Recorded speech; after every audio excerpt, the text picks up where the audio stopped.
ଆଜି ବି କରୁଛି, ଆସନ୍ତା ସମୟରେ ଭବିଷ୍ୟତରେ ବି କରିବ, ବଟ୍ ତା ଖର୍ଚ୍ଚ କରିବା ଦ୍ୱାରା ତାକୁ ଟଙ୍କାଟା ମିଳୁନଥିଲା। ବଟ୍ ଆମେ ଯେତେବେଳେ ତା ଖର୍ଚ୍ଚରୁ ତାକୁ ବଞ୍ଚେଇ ଦେଲେ, ତା ଖର୍ଚ୍ଚରୁ ତାକୁ ରୋଜଗାର ଦେଇଦେଲେ, ମତେ କୁହନ୍ତୁ ଆଠାରୁ ଭଲ କାମ, ଆଠାରୁ ପୁଣ୍ୟ କାମ କଣ ଅଛି ଦୁନିଆରେ? ରାଇଟ୍? ଆମେ ମାତ୍ର, ବେଶୀ ନୁହେଁ, ମାତ୍ର 10ଟା ଲୋକଙ୍କୁ ଆମେ ହେଲ୍ପ କରିପାରିବା ନା କରିପାରିବାନି?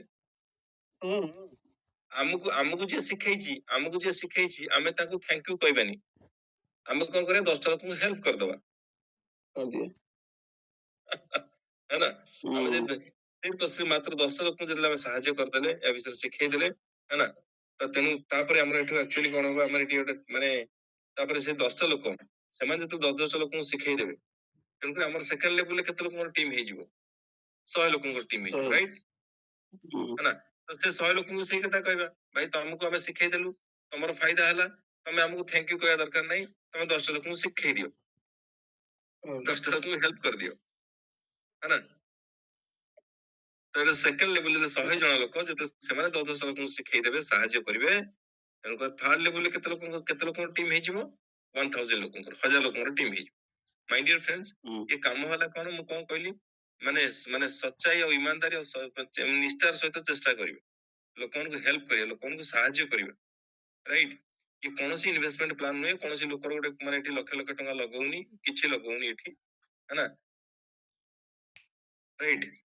ଯିଏ ଯେତେ ଅଧିକ ଲୋକଙ୍କୁ ସାହାଯ୍ୟ କରିପାରିଲା, ସେ ସେତେ ବଡ, ସେତେ ଆଗକୁ ଯାଇପାରିବ। ଯଦି 100ଟା ଲୋକ 10ଟା ଲୋକଙ୍କୁ ସାହାଯ୍ୟ କରିଦେଲେ, ତାହେଲେ ଆମର 3 ନମ୍ବର ଲେବୁଲରେ କେତେ ଲୋକ ପଳେଇ ଆସିଲେ? 1000 ଜଣ, ରାଇଟ୍? ଆଉ 1000 ଜଣଙ୍କୁ କହିବା, ତମେ ବି ତାଙ୍କୁ ଥ୍ୟାଙ୍କ ୟୁ କହିବା ଦରକାର ନାହିଁ, କେବଳ 10ଟା ଲୋକଙ୍କୁ ସାହାଯ୍ୟ କରିଦିଅ, ହେଲ୍ପ କରିଦିଅ। ଯଦି ହେଲ୍ପ ହେଇଗଲା, ତାହେଲେ 4 ନମ୍ବର ଲେବୁଲରେ 10,000 ଲୋକଙ୍କର ଆମର ନେଟୱାର୍କ ୟା ଆମର ଟିମ୍ ହେଇଯିବ। ଆଉ 10,000 ଲୋକ ଯଦି ଜଣକା 10ଟା ଲୋକଙ୍କୁ ସାହାଯ୍ୟ କରିଦେଲେ, 5 ନମ୍ବର ଲେବୁଲରେ ଆମର ଲକ୍ଷେ ଲୋକଙ୍କର ଟିମ୍ ହେଇଯିବ, ଆଉ ଯୋଉଠି ଆମ ପ୍ରୋଜେକ୍ଟ ଏଠି କମ୍ପ୍ଲିଟ ହେଇଗଲା, ରାଇଟ୍? ତ ବର୍ତ୍ତମାନ ଆମେ ଯଦି ତାକୁ ହିସାବ କରିବା, ଟୋଟାଲ ରେଫରାଲ କେତେ ହେଲେ, ନା 1,11,110 ଜଣ ମାନେ ଲୋକମାନଙ୍କର ଆମର ଏଠି ସିୟୁଜି ବନିଗଲା, ଆମର ଗ୍ରୁପ ତିଆରି ହେଇଗଲା, ରାଇଟ୍? ଏବେ ଆମେ ଦେଖିବା ଖର୍ଚ୍ଚ ଗୋଟେ ଲୋକ ମାସକୁ କଣ କଣ କରୁଛି, ରାଇଟ୍? ତ ସପୋଜ ଏକ୍ସାମ୍ପଲ, ଆ ପୂର୍ବରୁ ମୁଁ ଡିସ୍କସନ କରିଥିଲି, ଆ ପୂର୍ବରୁ ସ୍ଲାଇଡ ଟା ଦେଖେଇ ଆପଣଙ୍କୁ, ଆ ପୂର୍ବ ସ୍ଲାଇଡ ଟା ଆପଣଙ୍କୁ ଦେଖେଇଦେଲେ ଆପଣ ଭଲକି ରିଲେଟ କରିପାରିବେ। ଏଠି ପୂର୍ବ ସ୍ଲାଇଡ ଟାକୁ ପଳେଇ ଆସୁଛି, ରାଇଟ୍? ଯୋଉଟା self commission 20%, okay? Self commission ଆମେ 20% ଆମେ କଣ, ଯୋଉଟା ମ୍ୟାଣ୍ଡେଟୋରୀ ଖର୍ଚ୍ଚ, gas bill, electric bill, petrol, diesel, grocery item, ଇଏ ହେଲା ମ୍ୟାଣ୍ଡେଟୋରୀ ଖର୍ଚ୍ଚ, ରାଇଟ୍? ତାପରେ ଅପସନାଲ ଏକ୍ସପେଣ୍ଡିଚର ସବୁ କଣ କଣ ଅଛି? ସପିଂ ହେଇଗଲା, ଫ୍ଲିପକାର୍ଟ, ଆମାଜନ ହେଇଗଲା, ଭେଣ୍ଡର ପେମେଣ୍ଟ ହେଇଗଲା, FASTag payment, credit card bill payment, ticket, train ticket, movie ticket, hotel ticket, gift voucher purchase, loan, EMI payment, food order करिबा, insurance, hospital, medical bill and many more. ये सब वाला optional expenditure है ना, right? ये खर्च code ना code तो हमें करूचे, कोड करूचे सब, ये देखंतु स्क्रीन देखा जाउची। हां, ये खर्च हमें कोड ना कोड आगु करूथिले, राइट? ये खर्च करिया द्वारा तो ये जो प्लेटफॉर्म को हम यूज करूथिले, तो एमानकर कोन लाभ थिला? एमाने काई के हमको सर्विस देचंती, आक माध्यम रे हमें काई के खर्च करूचे, हम खर्च करे एमानकर कोन फायदा होची? एमान तो हमको तो टंकाटा नउचंती कि नउ नाथि ना, बट एमाने सर्विस देचंती हमको, बट एमाने सर्विस देचंती, आकर कोन फायदा नहीं, आकर केते बड़ फायदा, आकर कोन इनकम अछि, राइट? तो जते बेले हमें ये प्लेटफॉर्म की यूज करी हमें सब हमर निजर ए खर्च सब करू, तो एमानक कोन जनरेट हुए? एफिलिएट कमीशन या एमडीआर जनरेट हुए, राइट? है ना? ये जो आपको जो एमानक जो कमीशन जनरेट हुए, एमाने कोन कमीशन हमको जो यूजर को टंकाटा दियंती, हम मानक टंकाटा दियंती, माने 10 पैसा भी दियंती? हां, ना, उल्टा एमाने तांको प्लेटफॉर्म की यूज करे पय से चार्जेस लगेलेनी, राइट? किंतु ये सब जागा खर्च जदि हमें मोबाइल पे रे करिबा, ओके, तो हमें कोन कोन बेनिफिट नहीं परिबा, मोबाइल पे जले करिबा, ये जे ये माने एफिलिएट कमीशन या मर्चेंट डिस्काउंट रेट मोबाइल पे को भी जनरेट हो।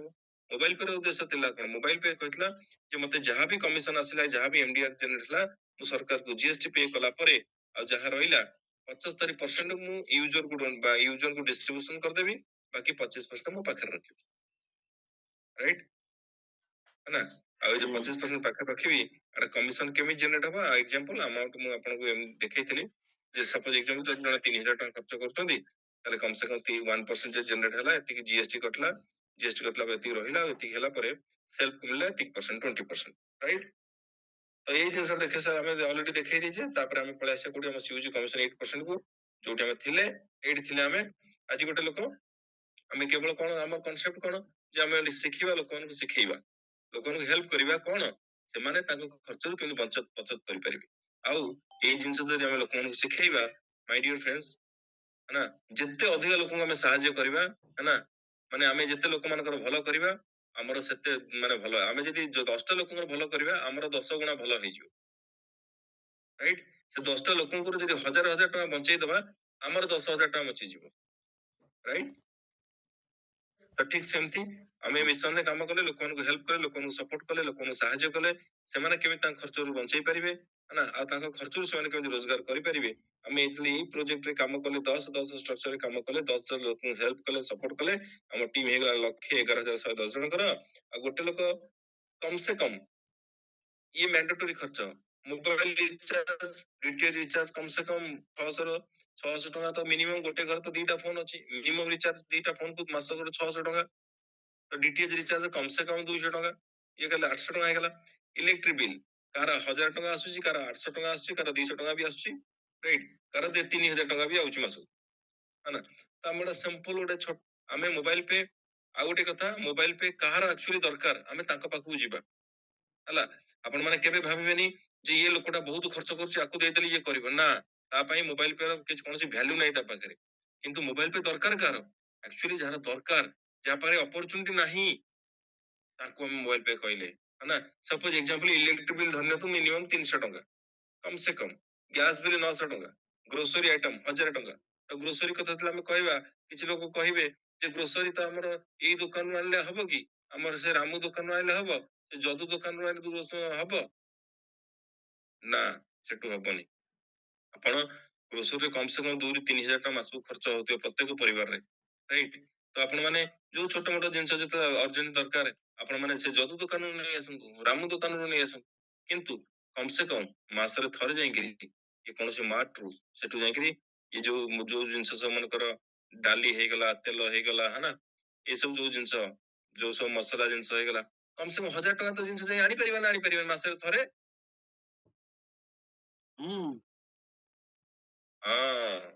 ଯଦି ଏତିକି ଖର୍ଚ୍ଚ ବି ଆମେ କରିଦେଲେ ମୋବାଇଲ ପେ ରେ, କେତେ ଟଙ୍କା ଖର୍ଚ୍ଚ ହେଲା? ତେଲ ପକେଇବା ସକାଶେ 15-16 କିଲୋମିଟର ପଳେଇଗଲେ ତେଲ ପକେଇବା ସକାଶେ। ହଁ, ତ ମହେଶ୍ୱର ସାର୍, ଗୋଟେ ଲୋକ ମିନିମମ୍ ଏତିକି ଟଙ୍କା ତ ଖର୍ଚ୍ଚ କରିପାରିବେ ନା କରିପାରିବେନି? ତାକୁ ଏତିକି ଟଙ୍କା ଖର୍ଚ୍ଚ କରିବା ଶିଖେଇଦବା, ନା? ତାହେଲେ କେତେ ଟଙ୍କା ଗୋଟେ ଲୋକ, ଆମର ଟିମ୍ ହେଇଗଲା 1,11,110 ଜଣଙ୍କର, ଗୋଟେ ଲୋକ ମିନିମମ୍ ଯଦି ଏତିକି ଟଙ୍କା 3,000 ଟଙ୍କା ଖର୍ଚ୍ଚ କରୁଛି, ତ କମିଶନ କେତେ ଆସିବ ଆମେ ଏଠି ଦେଖିବା, ହେଲା, କମିଶନ। ଓକେ, ତ ସପୋଜ ଏକ୍ସାମ୍ପଲ ଯଦି 3,000 ଟଙ୍କା ଜଣେ ଖର୍ଚ୍ଚ କଲା, 3,000 ଟଙ୍କାର ଆମର ମିନିମମ୍, ସପୋଜ ଆମେ ଯଦି ଏକ୍ସାମ୍ପଲ ଧରି ଚାଲିବା, କାହିଁକି ନା ଏମଡିଆର ଯୋଉ ଜେନେରେଟ ହୁଏ, या ଯୋଉ ଆଫିଲିଏଟ କମିଶନ ଆସେ, କୋଉଠି 0.25% ଆସେ, କୋଉଠି 0.5% ଆସେ, କୋଉଠି 1% ଆସେ, କୋଉଠି 5% ବି ଆସେ, କୋଉଠି 10% ବି ଆସେ, ରାଇଟ୍? ତେଣୁକରି ଆମେ ଗୋଟେ ମିନିମମ୍ ଗୋଟେ 1% କାଲକୁଲେଟ କରି ଚାଲିବା, ହେଲା। ଯଦି 1% ଏମଡିଆର ଜେନେରେଟ ହେଲା, ତାହେଲେ 3,000 ଟଙ୍କାର 1% କେତେ ହେଲା? 30 ଟଙ୍କା। ଆଚ୍ଛା, 9% ସରକାରକୁ ଜିଏସଟି ପେ କଲା ପରେ, ହେଲା, ଜିଏସଟି କେତେ? 30 ଟଙ୍କାର 9% କେତେ? ଜିଏସଟି 2 ଟଙ୍କା 70 ପଇସା। ତ 30 ଟଙ୍କାରୁ ଜିଏସଟି 2 ଟଙ୍କା 70 ପଇସା ଗଲା ପରେ ଆଉ ରହିଲା କେତେ? 27 ଟଙ୍କା 30 ପଇସା।